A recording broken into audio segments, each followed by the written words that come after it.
Tonight on Newswatch, the Russian president pushes for Crimea. More on what Vladimir Putin has to say about American sanctions over the situation in Ukraine. Plus, domestic drone use, why 2014 could change the way the devices are used here at home. And the threat of domestic terrorism that could bring this nation to its knees. All this and more tonight on Newswatch. Good evening, everyone. I'm Mark Martin. Ukrainian leaders call it a, quote, robbery on an international scale. Russian President Vladimir Putin formally signed a treaty today incorporating Crimea into Russian territory. The move comes as the United States is calling together its allies to figure out how to respond to Russia. Heather Sells has more in tonight's top story. Vladimir Putin signed the treaty in a lavish ceremony. It allows Russia to formally annex the strategic region of Crimea. And in a speech to Parliament, he defiantly brushed aside international condemnation and blasted the West for encroaching on Russian interests. In the heart and the conscience of people, Crimea has always been and remains an inalienable part of Russia. Vice President Joe Biden is traveling in Eastern Europe this week.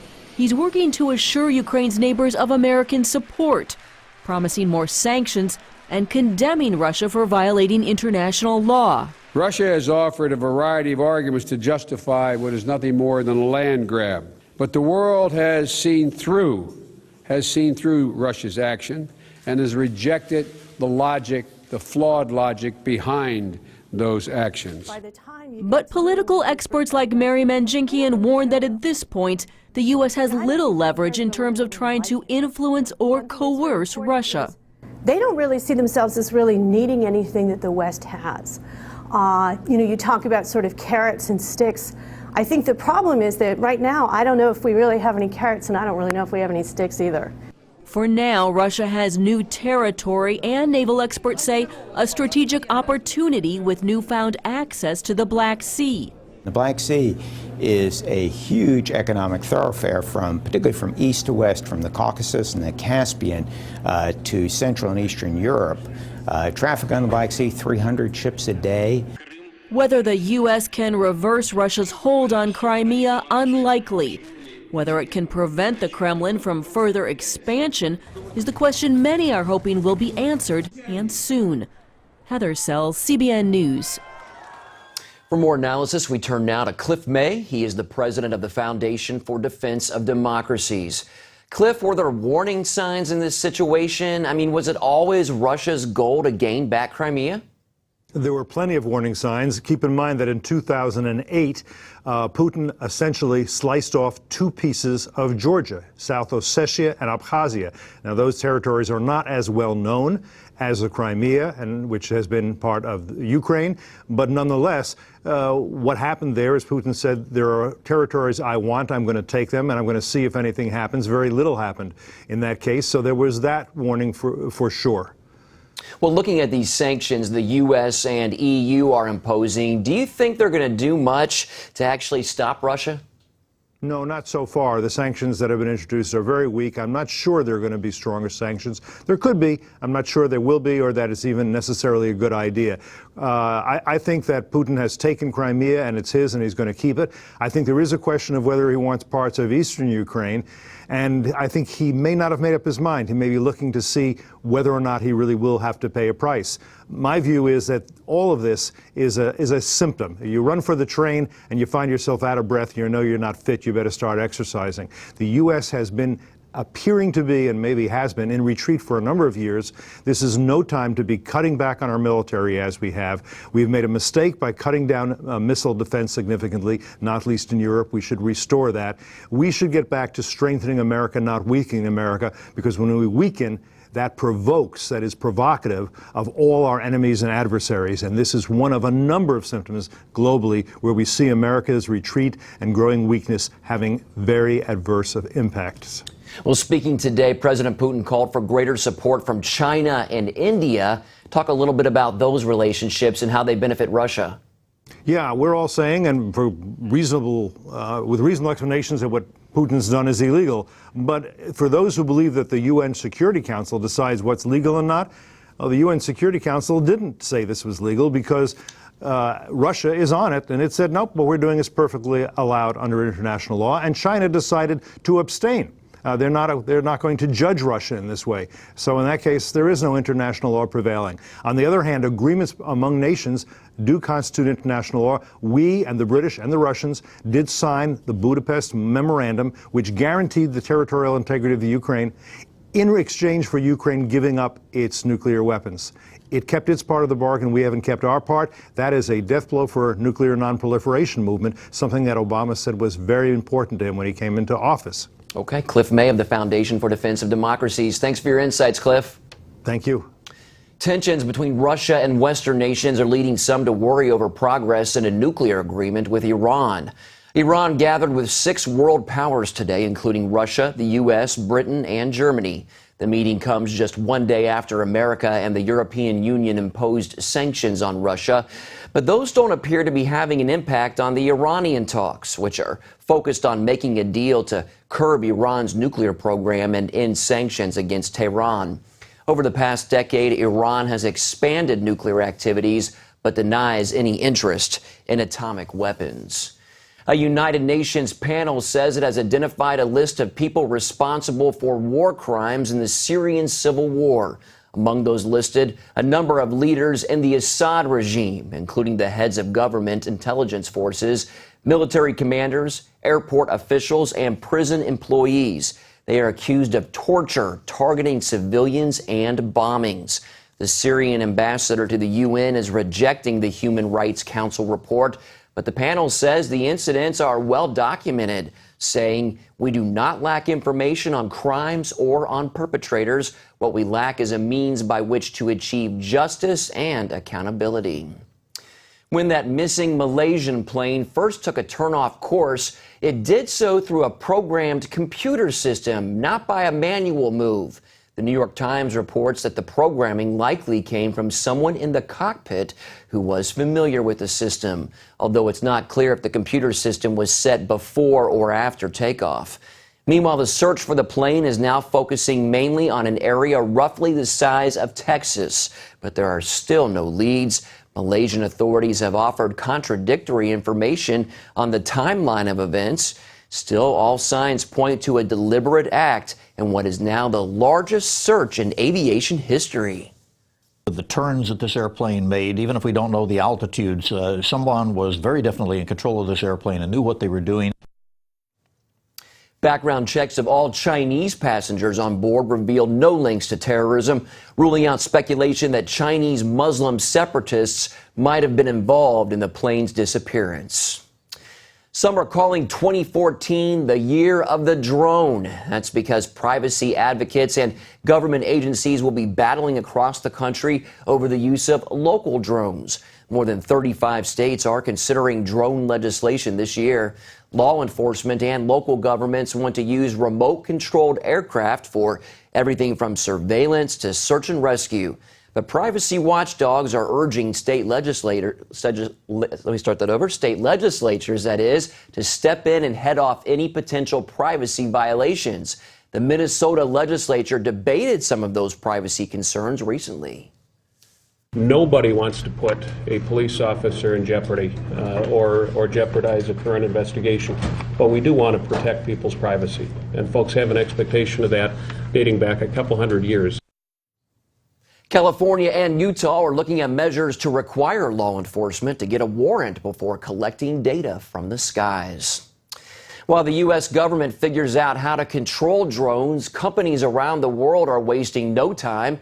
From real estate to relief organizations, many are seizing the moment, putting no limits on the possibilities of drones. George Thomas has that story. Drone technology is flourishing, and with it comes an eager marketplace. Photographers, real estate agents, movie makers, and others are embracing the flying devices. Last week, in fact, a drone was used to capture pictures of that East Harlem building explosion. And here, pictures taken by a drone are being used to help sell this luxury property overlooking the Hudson River. It has a unique view of the house and the surrounding areas. It really is very impressive. Team Black Sheep is one of many video companies to use drone technology for some of its films. But even as popular as drones are becoming in the U.S., the Federal Aviation Administration actually bars their commercial use. The rest of the world is already doing this. Okay, this is not something that we're just the only ones. So it's going to happen, with or without us. That's because commercial drones are already being used in countries where authorities say the aircrafts present little threat if operators follow safety rules. One company, Matternet, has a project in Haiti to deliver medicine to isolated mountaintop villages. And they're like totally disconnected from all medical services. It's impossible to get vaccines reliably to them. It's very hard to give them access to consumer goods, and it's extremely hard for them to get their goods to market. In Japan, helicopter drones have been spraying crops for 20 years. South Korea launched a similar program 5 years ago, and Australia recently started using them too. The German delivery company DHL is testing a packet copter drone that could be used to deliver small, urgently needed goods to hard-to-reach places. It's easy to see much of the world has jumped on the drone bandwagon, but many say FAA rules are leaving the U.S. lagging behind. George Thomas, CBN News. Coming up, reaching the minorities, the new GOP ad campaign aimed at winning voters this election year. Welcome back. This month marks a demographic milestone showing how the face of America is changing. The Pew Research Center reports Latinos will overtake whites to become California's largest racial ethnic group. They will officially make up 39% of the most populous state, pulling in front of the 38.8% who are non-Hispanic and white. The Latino electorate across the country is expected to jump from 23 million to 40 million by 2030.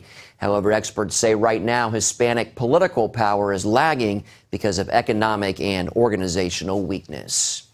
Latino voters are just one focus of the Republican Party ahead of this year's midterm elections. Today, the GOP is beginning a new ad campaign to reach out to different minorities, especially Hispanics and women. I believe a strong military equals a strong America. I believe there shouldn't be so much red tape. I vote for religious freedom. Every human life is worth protecting. I vote for an all-of-the-above energy policy. I'm a Republican. I'm a Republican. I'm a Republican. Yo soy republicano. I believe in opportunity for all, and I'm a Republican. The new ad campaign will air in 14 states and mostly run on channels targeting women and minorities like Bravo, Food Network, and Telemundo. The GOP also hopes to gain younger voters by airing the ads on streaming sites like Hulu. Back in 2012, the Obama administration used a similar ad strategy, which proved to be successful. Schools in New London, Connecticut will recognize Muslim holidays starting next school year.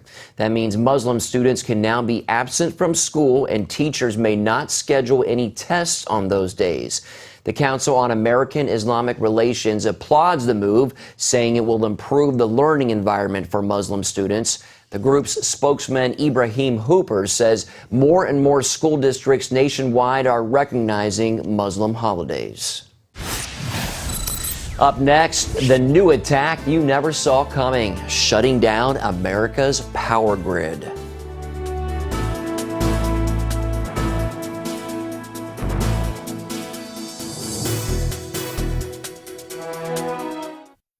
What if suddenly your electricity simply vanished and you had no lights and no cell phone or internet? If terrorists took down the power grid, it could lead to chaos across the country. Here's tonight's Focus Report. With its maze of electric equipment, the Metcalf Transmission Substation quietly took up space in California's Santa Clara County. On April 16th last year, that all changed. Take a look at this surveillance video. You can see the muzzle flash of rifles and sparks from bullets striking the chain link fence around the substation. For nearly 20 minutes, snipers unloaded, then vanished before police arrived. Even the shell casings left behind, the kind ejected by AK-47s, carried no fingerprints. Authorities later discovered the military-style attack blasted 17 giant transformers and 6 circuit breakers, resulting in more than $15 million in damage. Those transformers send power to an area that heavily relies on it, Silicon Valley. Former FBI agent Rick Smith, who was a part of the anti-terrorism unit, said the message is clear. Obviously, it wasn't just a couple of guys out having a beer.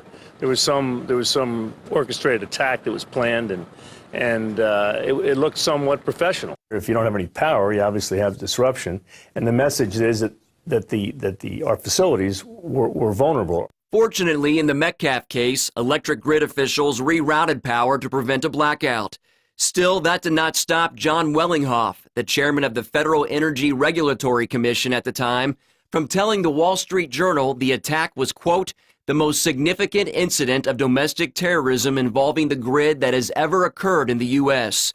That statement unleashed a firestorm from lawmakers and security experts wondering about the vulnerability of the American power grid in the event of a physical attack and EMP, or electromagnetic pulse attack. That's where you would basically wipe out our electric grid and any instruments that use computer chips. California Assemblyman Jim Patterson, vice chair of the Utilities and Commerce Committee, agrees with Wellinghoff.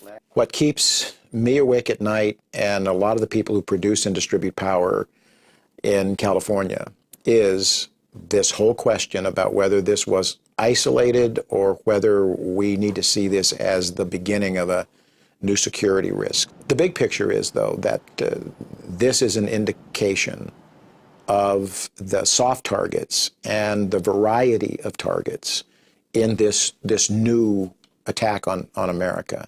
Rich Lorden of the Electric Power Research Institute calls the attack and its execution unprecedented. So the feeling is this may have been preparation for an act of war.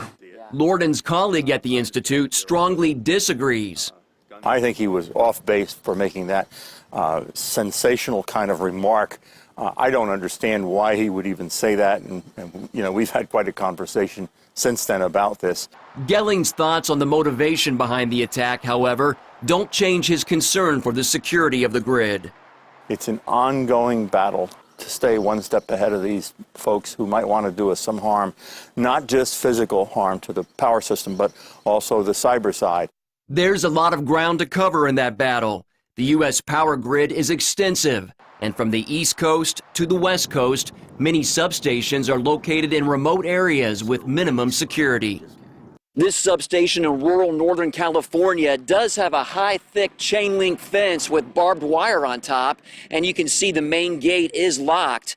But look, I'm standing right next to the facility, and there are no security cameras or security personnel nearby. CBN News discovered the same situation in the largest city in the country. This is the Farragut Switch Yard. The electricity that comes through here powers the financial district and also much of the New York City subway system.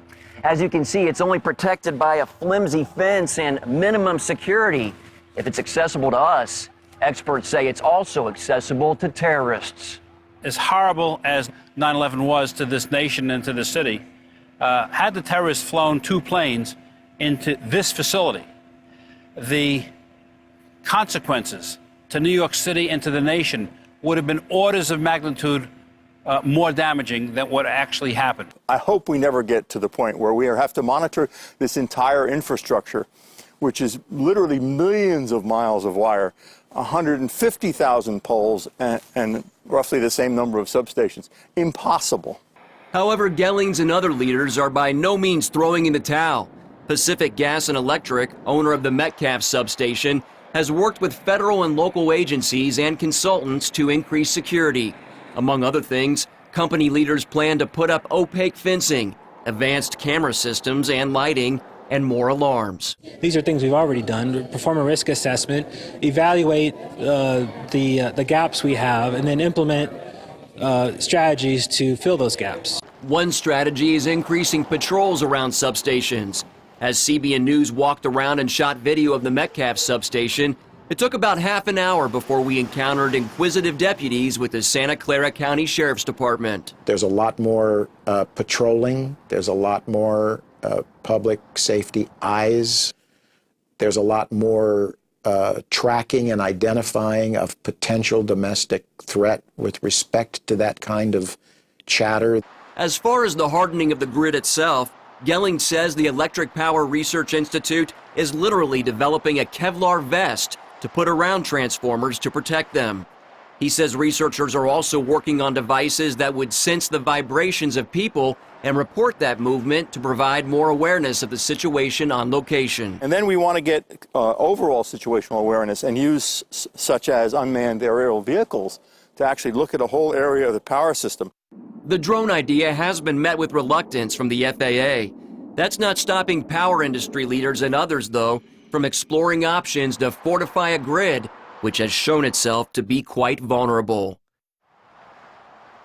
Wow, look at that gunfire there in that surveillance video. The Wall Street Journal reports the Federal Energy Regulatory Commission has given the power industry an early June deadline to submit new standards for the security of critical parts of the grid like substations.